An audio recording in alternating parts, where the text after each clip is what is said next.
Assalamualaikum warahmatullahi wabarakatuh. Kali ini bersama Kak Ena kita akan belajar tentang materi pembelajaran yaitu kelas 4 tema 6 tema cita-citaku subtema 1 pembelajaran 2. Namun sebelumnya kita silakan klik tombol subscribe dan lonceng di bawah video ini agar kalian mendapatkan video terbaru dari saya. Nah, adik-adik semuanya, kita langsung pada materinya ya. Pada materi kali ini kita akan menyanyi sesuai dengan panjang pendek nada. Nah, untuk menyanyi sesuai panjang pendek nada, kita perlu mengetahui ketukannya. Perhatikan melodi berikut ini. Ini sol, ada titik, titik, titik, si, titik, titik, do, re, titik, re, titik. Nah, bagaimana sih cara menyesuaikan panjang pendeknya? Pada nada sol atau 5 ini dibunyikan selama 4 ketukan. Dari mana 4 ketukannya? Kita lihat. Angka 5 ini 1, kemudian ditambah ada 3 titik. Jadi sol ini dibaca atau dibunyikan 4 ketukan. Kemudian nada si atau 7 dibunyikan selama 3 ketukan. Si sendiri ini adalah 1 ketukan, ditambah 2 ketukan, jadinya 3. Lalu nada do dibunyikan selama 1 ketukan, karena belakangnya tidak ada tanda titiknya. Kemudian re ini dibunyikan selama 2 ketukan, yaitu re sendiri dan ada titiknya. Nah, menyanyikan sesuai panjang pendek nada. Kita lihat. Kita ulangi lagi ya seperti tadi. Untuk menyanyikan sesuai panjang pendeknya nada, kita perlu mengetahui ketukannya. Nah, tadi kita sudah bahas bersama-sama. Kalau 5 ini atau sol memiliki 4 ketukan dan sebagainya.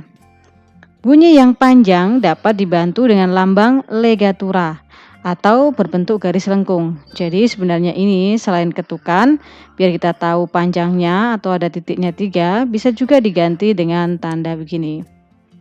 Ini artinya adalah panjang, bunyi yang dibunyikan dengan panjang. Selanjutnya kita akan belajar tentang menjelaskan ciri-ciri puisi. Terdapat beberapa jenis rima dalam puisi. Rima yang pertama adalah A, B, A, B. Apa sih contohnya? Contohnya adalah ini. Kita lihat akhirannya, ini I dan U. Dan berulang kembali, ini I dan U. Walaupun ini I, kita bisa membacanya sebagai rima A. Karena bait 1 dan bait 2 berbeda, maka ini AB, kita katakan AB. Walaupun ini berakhiran huruf I, kita tidak boleh menyebutnya IU.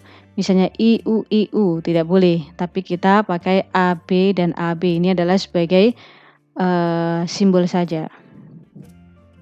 Kemudian yang kedua ini, di sini adalah AI, IA. Ini sama AI, cuman hanya dibalik IA. Berarti ini sebagai A, ini sebagai B. Kemudian ini juga B, ya. Ini sebagai A. Jadi rimanya adalah AB, BA.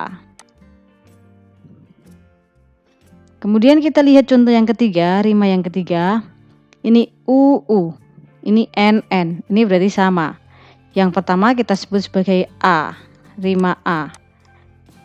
Yang kedua ini sebagai rima B, berarti AA, BB. Lalu yang terakhir, jika semua akhirannya adalah sama, I, maka rimanya adalah AA. Bisa jadi di sini adalah akhirannya U semuanya, maka ini tetap pakai rima AAA. Bagaimana kalau belakangnya ini O semuanya, maka rimanya kita tetap sebut sebagai rima A. Jadi A dan B ini adalah hanya sebagai penyimbolan. Yang pertama, baris pertama disebut A, baris kedua disebut sebagai B. Mencirikan siklus hidup serangga. Nah, terdapat 2 jenis siklus hidup pada serangga. Kita lihat di sini yang pertama adalah telur. Dari telur dia akan menjadi kepompong. Ini keliru ya. Seharusnya dari telur itu akan menjadi ulat dulu. Setelah ulat akan menjadi kepompong, ya. Setelah menjadi kepompong, dia akan menjadi kupu-kupu.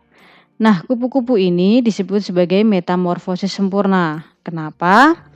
Siklus hidup yang mengalami perubahan bentuk tubuh dan melalui tahapan pupa atau kepompong disebut sebagai metamorfosis sempurna. Kita lihat, setelah telur itu kan ulat. Nah, dari ulat ke kepompong ke kupu-kupu. Antara ulat dan kepompong itu sangat berbeda sekali. Artinya, dia mengalami selain perubahan bentuk juga mengalami perubahan fungsi tubuh. Jadi, metamorfosis ini disebut sebagai metamorfosis sempurna. Nah, bagaimana dengan ciri metamorfosis tidak sempurna? Kita lihat ada telur, nimfa 1, nimfa 2, nimfa 3, dan dewasa. Contohnya di sini adalah belalang. Nah, antara nimfa 1 sampai nimfa 3 bahkan belalang dewasa memiliki bentuk yang sama. Dan tidak ada tahapan pupanya. Jadi dia mengalami perubahan itu hanya sedikit saja. Inilah yang disebut sebagai metamorfosis tidak sempurna. Atau kita artikan siklus hidup yang mengalami perubahan bentuk tubuh dan tidak melalui tahapan pupa ataupun kepompong. Nah, ayo kita sebutkan metamorfosis hewan berikut ini. Nyamuk. Metamorfosis apa? Nyamuk adalah metamorfosis sempurna karena memiliki tahap telur, jentik-jentik, kepompong, dan dewasa. Nah, di situ ada kepompongnya. Jadi dia termasuk metamorfosis sempurna. Sedangkan capung itu memiliki perbedaan yang sedikit, maka dia mengalami metamorfosis tidak sempurna. Kemudian lalat ini memiliki tahap hidupnya adalah telur, belatung, kepompong, dan lalat dewasa. Di situ ada belatung yang bentuknya berbeda dengan lalat dewasa. Maka lalat ini disebut sebagai metamorfosis sempurna. Dan di lalat juga mengalami fase pupa atau kepompong. Kemudian ini adalah seperti kepi. Ini adalah salah satu hewan dan dia merupakan metamorfosis tidak sempurna karena mengalami tahapan nimfa. Terima kasih, itu adalah materi tematik kelas 4 tema 6 subtema 1 pembelajaran 2. Semoga bermanfaat. Wassalamualaikum warahmatullahi wabarakatuh.